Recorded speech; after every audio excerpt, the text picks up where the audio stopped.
Hello and welcome to the Q Today show for February 7th to the 10th. I'm Allison Duddy, one of your hosts for this show. And I'm Ron Campbell, sitting in for Nate Bello. So, Allison, I understand that you were away curling again this week. I was. We attended the BC Provincial Wheelchair Curling Championship in Kamloops this weekend. And unfortunately, our team lost a couple straight. There are only 2 teams actually in it this year, so it was a best-of-3 series. And we lost both. I think one was 9-8 and one was 7-6. So they were both really close games. The organizers put on a fantastic event. So it was great fun, even though we didn't manage to pull out the win. Well, that was unfortunate, but it's kind of nice that the news commentator is also the news maker. Thanks, Ron. Maybe next year, better luck next year. That's right. We'll be stronger for it, I think. So before we get into the news, we want to remind you that our weekday show runs from Tuesday to Friday, and the weekend offering from Friday to Tuesday, and we broadcast every day at 8 a.m., 5 p.m., and 10 p.m. And as usual, before we start with the news and so forth, we would like to remind the viewers out there that we are still seeking sponsorship for this program, and we want to thank the Quesnel Observer for the news items that we'll be using in today's show. All right, and remember, we do just give the highlights here on Q Today, so if you want the full story or all the details, you can pick up your copy of the Caribou Observer or check out their website online. Ron. Thank you. The Quesnel City politics is never dull. Morton requests city documents. Mayor calls it a vendetta. Not only did Councillor Thapar request documents outlining expenses for both councillors and the mayor, but now Pat Morton, Quesnel taxpayer, is asking for the phone bills for the mayor on a phone that is charged to the city and is paid for by us taxpayers. Although the mayor does say it's a vendetta, Ms. Pat Morton believes that the information is and should be public knowledge. A lot of the public agree.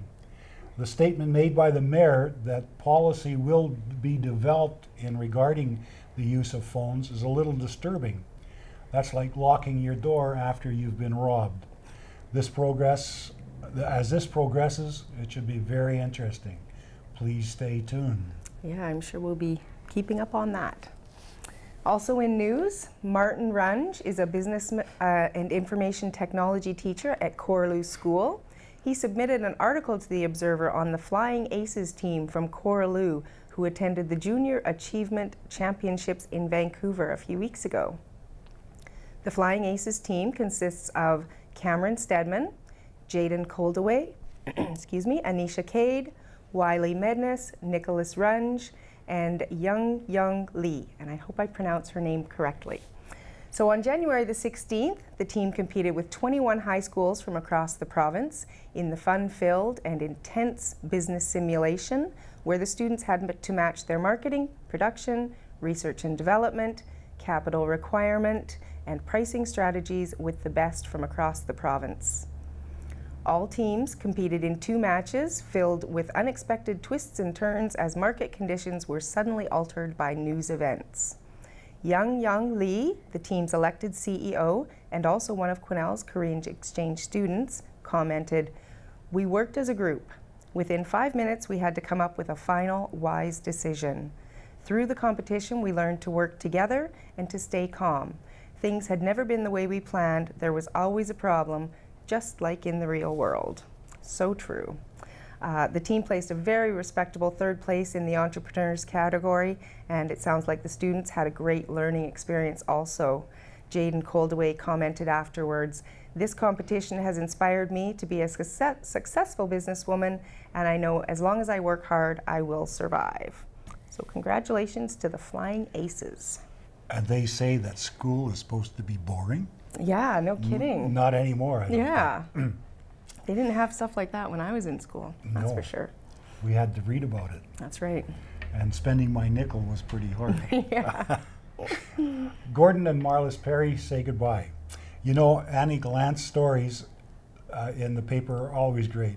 And her story, Snapshot in Time, is a great article as it outlines the history of photography and photographers from the 1950s to the present. Quesnel's history on people and on business is unique and a pleasure to read.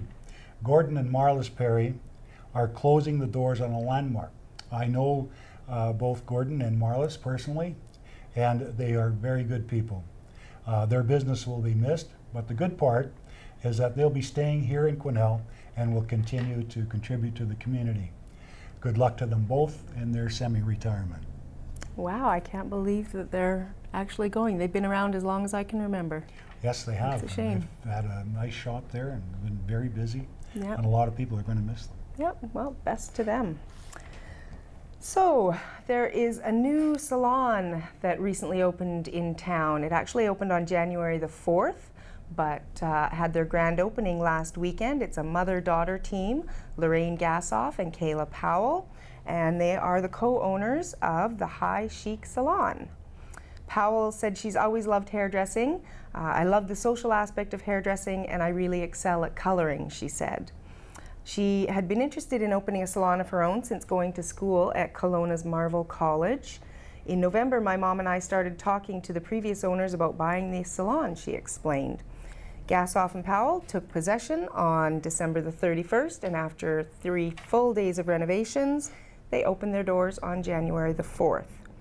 Now, one thing that sets High Chic apart from other salons in Quesnel is that they're offering High Chic extensions.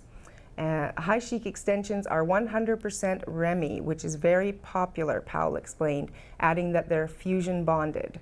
High Chic is also one of 2 salons in Quesnel that is a Redken salon, and it's located in the former High Fashion Shop on St. Laurent, if you want to go down there and check it out.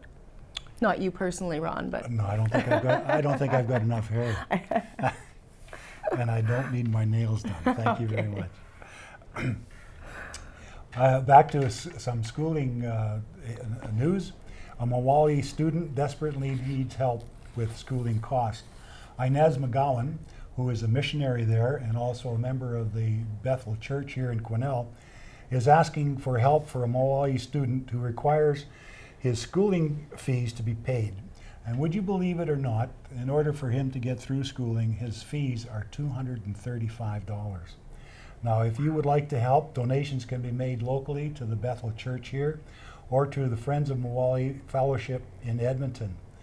We were talking about schooling just recently in your news article, and imagine that, a student trying to pay through, and here we're so fortunate. Oh, totally. We don't know what we have, that's for sure. Won't appreciate it enough. So there is going to be a new feature in the Observer from our local school district number 28, and the first installment actually came out in last week's paper. So along with the school district website, which is www.sd28.bc.ca, this is just another way to find out about some of the great things that are happening in our local schools. The first installment outlined the International Student Program, and over the past 8 years, Quesnel has welcomed students from Korea, China, Hong Kong, Europe, Japan, and South America. It says that many come to study for several years, while others come for just a short stay to learn English and get a sense of our culture here. The most recent arrivals are 15 students from Brazil, grades 7 to 9, and 6 Korean students, grades 6 to 10. Over the course of their stay, these students have been involved in activities such as a day on snowmobiles, followed by an outdoor wiener and marshmallow roast, downhill skiing, ice fishing, and skating. I can imagine that would be a real eye-opener to the students from Brazil. I think I read in the article that they left Brazil at plus 30 and arrived here when we were having our cold snap of around minus 30. Culture shock or what? I guess something like the Jamaican bobsled team. Exactly. Remember that? Yes, I do remember that. Yeah. So also an important component of the short stay program is to involve students in as many cultural learning experiences as possible, learning about Quesnel's First Nations history, and having some exposure to the richness of the Carrier culture is seen as a critical part of a visit to BC and Canada. While here, all of the visiting students are placed with Quesnel homestay families, and understandably, lasting friendships are developed in some cases. Also mentioned in the article is the dedicated work of individuals to make this comprehensive program a success. District Principal of International Students, Robin Hay, and activity coordinators Heather Taylor and Deb Harrington are commended for the time and effort they put into making this a truly memorable stay for visiting students and their homestay counterparts. And we look forward to more installments on the School District 28 News. Yes. For sure. Now we're going to go into sports. Are you going to go first or am I? You go right ahead, Ron. You want I me know to go you've got a first? big story for us. Oh. Let's hear it. Well, I was fortunate enough to attend the arena and watch the Quesnel Kangaroos eliminate the Lac-La-Hache Tomahawks in their series. There was a record attendance for the Civic Arena. Great. Over 1,200 people attended, and the crowd was treated to an excellent hockey game. The third period, the Lac-La-Hache team came out a little sluggish, and the Quesnel team capitalized on that and came away with an 8-5 victory. They now move on to meet their arch rivals, the William Lake team, and that'll be on the 11th, this Saturday. So I would suggest you viewers out there get your tickets early and come to see an excellent game between these two teams, and watch our Quesnel Roos on their trip to the Koi Cup. So did they take your advice and stay out of the penalty box? They Does did. that help them to the win, did it? I think so, yes. You cannot Great. score goals from the penalty That's box. so true. So also in sports, the Quesnel River Archers Indoor 1200 meet took place a couple of weekends ago, and 17-year-old Sydney Watson impressively scored her first ever 300 score for 30 arrows in her second round. She said she wasn't nervous as she was shooting her final 3 arrows, explaining, "I was just telling myself to have a loose grip and do my release properly."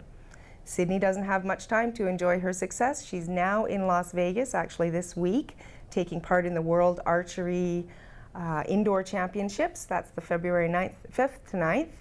And next weekend, from February 10th to 12th, she's got another tournament in Las Vegas, the World Archery Festival.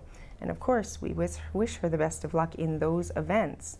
Also in the Quesnel Archers Club at the Indoor 1200 meet, Sydney's sister Emery took first place in women's pre-cub compound bow competition, and Chloe Rayner also took first place in women's cadet bear bow competition.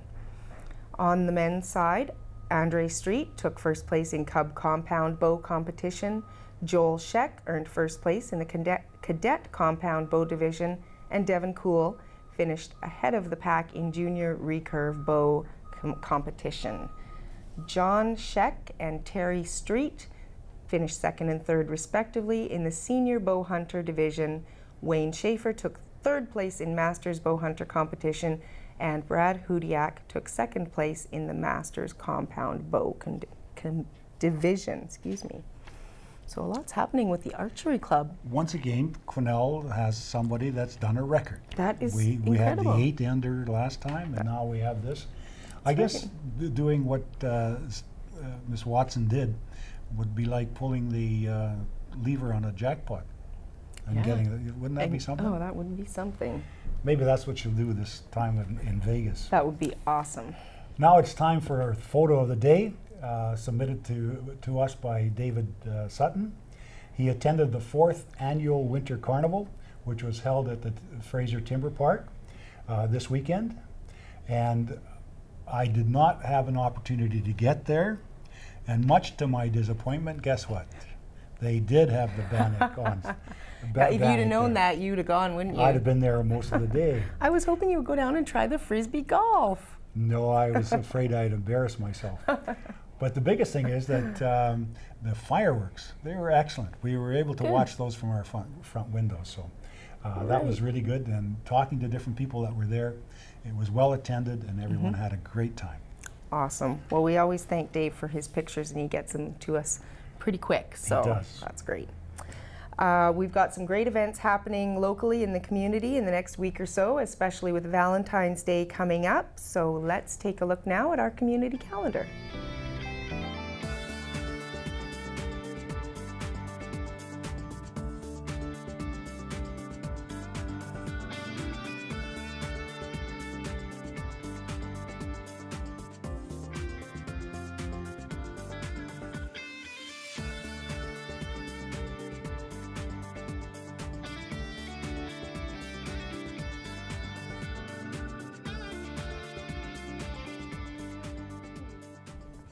Thought for the day?